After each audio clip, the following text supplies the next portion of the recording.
Spill durasi dan jalur pendakian Gunung Argopuro, lintas Bandaran Bremi. Apa jadinya jika 3 orang nekat yang belum pernah ke Argopuro coba buat mendaki di sini? Mana gak ketemu orang sama sekali lagi. Ini dia cerita gua di Gunung Argopuro, Day 1. Dengan jarak 63 km dan durasi pendakian 4 hari 3 malam, gue mulai perjalanan jam 8 pagi dari base camp Bandaran menggunakan ojek terlebih dahulu untuk menuju Mata Air 2 dengan harga 350.000 per orang. Sumpah, ini pengalaman naik gunung ojek termahal yang pernah gue rasakan. Kira-kira apa sih yang bikin mahalnya? Pertama, karena jaraknya yang jauh, ya sekitar 10 km lah, dan bisa memakan waktu perjalanan selama 2 jam. Apalagi kalau musim hujan, perjalanan naik ojek ini bisa jadi 3 jam. Lihat noh, ban aja sampai dirantain. By the way, kalau kalian jalan bisa memakan waktu sampai 12 jam, bahkan lebih. Kali ini gue baru sampai Mata Air 1, kalau dulu ojeknya cuma bisa sampai sini. Tapi sekarang gak tahu kenapa udah bisa sampai Mata Air 2, bahkan sampai ke Cikasur. Gila emang, bisa mangkas 2 hari perjalanan tuh. Selama perjalanan naik ojek ini, gue gak terus duduk di jok belakang ya, melainkan sesekali turun supaya motornya bisa nanjak. Udah kelelep banget soalnya,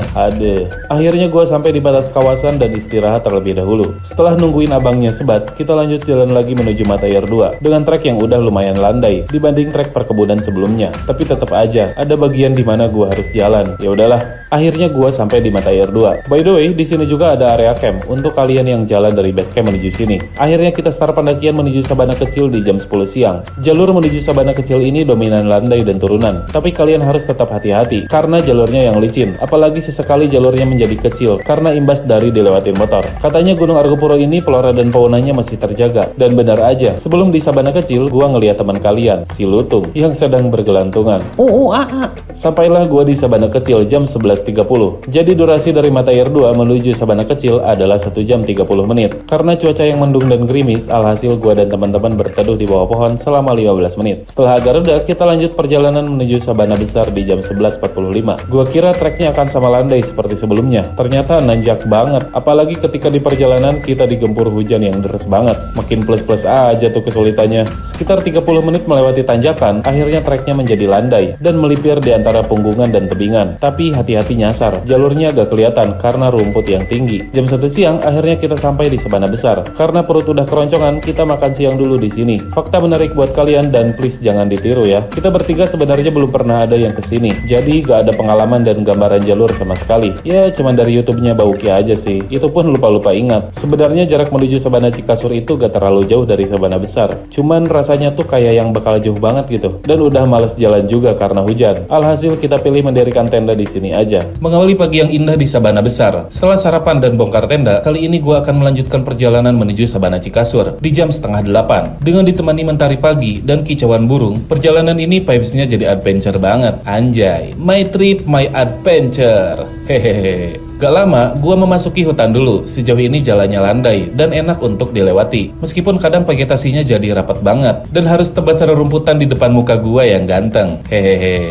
By the way, setelah keluar hutan, gua gak langsung ketemu Sabana Cikasur yang luas, melainkan harus melewati beberapa sabana kecil yang gak ada namanya. Kalau dilihat dari drone, kawasan sabana di Gunung Argopuro ini banyak banget. Bahkan ada beberapa yang gak bakal kita lewati. The real tamannya pendaki ini mah. Sebelum masuk kawasan Sabana Cikasur, gua dan teman-teman disambut merak yang indah banget. Tapi sorry, kamera gua agak burik buat nangkep gambarnya. Rasanya senang banget lihat hewan secara langsung di habitatnya. Kayaknya merak itu baru selesai minum di Sungai Kolbu. Karena tahu ada manusia datang, mereka jadi pergi. Setelah melewati Sungai Kolbu yang dipenuhi selada air, akhirnya kita sampai di sabana yang luas banget. Ini dia Sabana Cikasur, yang katanya dulu sempat mau dibangun Eco City sama Belanda. Bisa dilihat dengan jelas, ada garis bekas landasan pesawat, dan ada beberapa bekas bangunan juga di sini, lengkap dengan pondasi dan atapnya. Untuk durasi perjalanan dari Sabana Besar menuju Cikasur, yaitu 1,5 jam, dan kita istirahat di Sabana Cikasur sekitar 1 jam. Sekalian isi persediaan air dari Sungai Kolbu. Jam 10, gua dan teman-teman akhirnya melanjutkan perjalanan menuju Cisentor, yang jaraknya lumayan jauh. Seperti biasa, perjalanan ini bakal lewatin beberapa sabana kecil, tapi bedanya kali ini gak landai, melainkan menanjak yang gak terlalu menanjak. Hah, gimana bang? Iya, menanjak, tapi gak terlalu menanjak. Kalau dari visual sih kelihatannya gak nanjak, tapi sebenarnya nanjak. Intinya gitulah. Setelah melewati beberapa sabana, kita pun melipir di tebingan, menanjak dan menurun. Pokoknya harus ekstra hati-hati. Air dari Sungai Cisentor semakin terdengar jelas, artinya kita udah dekat. Dan benar aja, ketika lihat ke bawah, ada sungai yang deras dan jernih mengalir di lembah Cisentor. Rasanya pengen mandi di sini, tapi takut hipotermia. Hehehe. Setelah melewati sungai, kita pun sampai di saung yang ada di Cisentor dan makan siang di sini. Karena jam sudah menunjukkan pukul 12:30 dan waktunya kita untuk makan siang. Untuk durasi dari Cikasur ke Cisentor adalah 2 jam 30 menit. Ketika sedang bersantap, ternyata turun hujan dong. Yang tadinya kita mau lanjut sampai Sabana Lonceng, akhirnya dibuat malas lagi. Dan alhasil mendirikan tenda di sini. Aduh, hari-hari kalau hujan pasti berhenti. Dah lah.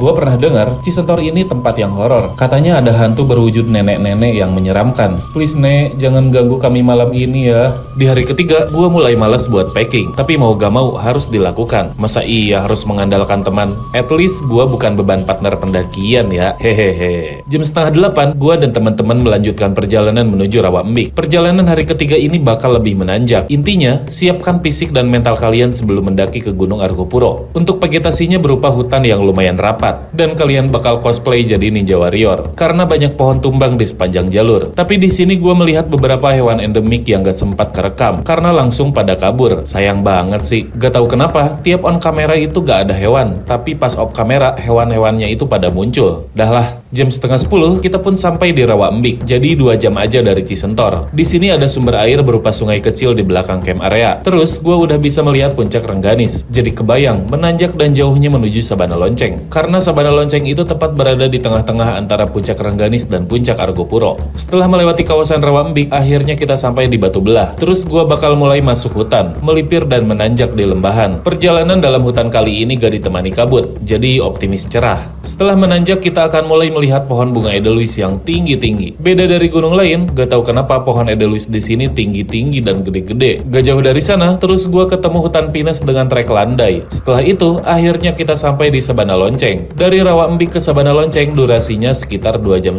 15 menit dari Sabana Lonceng, gua sampai di kawasan puncak Rengganis. Sesampainya di kawasan puncak Rengganis, gua ngelihat banyak banget bebatuan seperti bekas pondasi gitu. Dan kalau gua baca-baca di Google, di sini dulunya pernah ada peradaban Dewi Rengganis dari era kerajaan Majapahit. Tapi ada juga yang mengatakan sosok Dewi Rengganis ini masih dipertanyakan. Apakah benar manusia atau entitas dari alam lain? Entah mana yang benar, tapi gua terharu banget bisa melihat peninggalan sejarah ini secara langsung. Gua pun turun dari puncak Rengganis dan makan siang di Sabana Lonceng. Setelah makan, gua melanjutkan perjalanan menuju puncak Argopuro yang jaraknya cuma 20 menit aja. Bang, kenapa lu ke puncak masih bawa carrier? Rencananya sih mau langsung ke puncak Hyang dan lanjut turun menuju Danau Taman Hidup. Tapi semua baterai alat dokumentasi pada lowbat. Daripada gak ada dokumentasi, akhirnya gua dan teman-teman kembali mendirikan tenda di siang hari. Dan kali ini campingnya di puncak dengan ketinggian 3088 mdpl. Kebayang gak nanti malam dinginnya kayak gimana? Tapi di sore hari ini Tuhan ngasih gua pemandangan langit yang cakep banget. Bangun pagi yang sangat mantap di ketinggian 3088 mdpl. Ya, sekarang gua sedang berada di puncak gunung dengan trek terpanjang sepulau Jawa. Ngapain ya? Hari keempat tidur di sini. Orang mah hari keempat campnya di Danau Taman Hidup. Hehehe. Perjalanan menuju Danau Taman Hidup ini bakal full menurun dan sesekali nanjak sedikit. Dari sini juga Danau Taman Hidup sudah terlihat jelas. Kebayang sih jauhnya segimana. Daripada ngebayangin, mending lanjut jalan aja menuju puncak Hyang. Treknya bebatuan dan ketika itu ditemani angin kencang. Jadi harus hati-hati banget. Sesampainya di puncak Hyang, pelekat di sini cuma berupa kayu dengan tulisan yang udah pudar. Kayaknya jarang banget orang-orang kesini. Padahal jarak dari puncak Argopuro ke puncak Hyang ini cuma 15 menit aja. Gua lanjut turun menuju Danau Taman Hidup dari puncak Hyang jam 8 pagi. Kalau kalian memilih jalan ini, jangan gegabah karena di kanan kiri kalian langsung jurang. Mending agak sedikit duduk aja. Gak apa-apa dibilang cupu, yang penting selamat. Setelah menemukan tanda belok, akhirnya gua melipir di tebingan. Kalau jalan menurun gini, sebenarnya gak bikin capek, tapi bikin lama aja karena harus hati-hati memilih pijakan. Salah pijakan, nyawa melayang. Gak cuma tebingan, gua juga melewati punggungan yang lumayan lebar. Vegetasinya didominasi hutan pinus dan treknya tertutup rumput yang sangat tinggi. Jadi kita sambil jalan sambil meraba-raba. Apakah ini jalan benar atau salah? Tapi sejauh ini aman sih. Meskipun kita bertiga belum pernah ada yang kesini. Dasar bocah nekat. Vegetasinya mulai berubah lagi. Sekarang hutannya lebih rapat. Feeling gua sih ini udah deket dari dari Danau Taman Hidup. Tapi nyatanya kita harus melipir dari arah timur kedatangan kita ke sisi barat danau. Setelah jalan jauh, akhirnya gua menemukan sungai pembuangan dari danau, yang artinya gua udah dekat. Kalian tinggal cari belokan ke kiri menuju Danau Taman Hidup. Karena gua sampai sini ketika siang, jadi cuaca di sini berkabut. Meski gak dapat sunrise di Taman Hidup, tapi gua suka dengan suasana syahdu seperti ini. By the way, durasi dari puncak ke Danau Taman Hidup sekitar 4 jam. Danau Taman Hidup ini adalah ikon dari Gunung Argopuro. Bahkan banyak orang yang menyebut bahwa Danau Taman Hidup adalah puncaknya Argopuro. Karena jarak ke Danau Taman Hidup adalah yang terjauh dari base camp Baderan. Dan banyak orang yang menikmati hari terakhir pendakian di sini. Setelah kehujanan di saung Danau Taman Hidup, gua dan teman-teman pun makan siang dulu. Terus lanjut turun menuju base camp Bremi. Keluar dari Danau Taman Hidup, kalian tinggal pilih jalur ke kiri untuk menuju Bremi. Dulu, motor bisa sampai Danau Taman Hidup. Bisa dilihat dari jalur yang rusak karena ban motor. Tapi kali ini motor cuma bisa sampai pos 2 aja. Dan di sana, ojek udah nunggu kita. Karena sebelum naik, kita udah janjian. Kalau di hari dan jam itu, kita udah ada di sana. Perjalanan Argopuro ini sumpah bikin capek banget. Tapi kalau dikasih kesempatan buat kesana lagi, gua mau banget sih. Jadi, kalian mau kapan coba ke Gunung Argopuro? Sampai jumpa di petualangan selanjutnya. Gua Abduy, see you!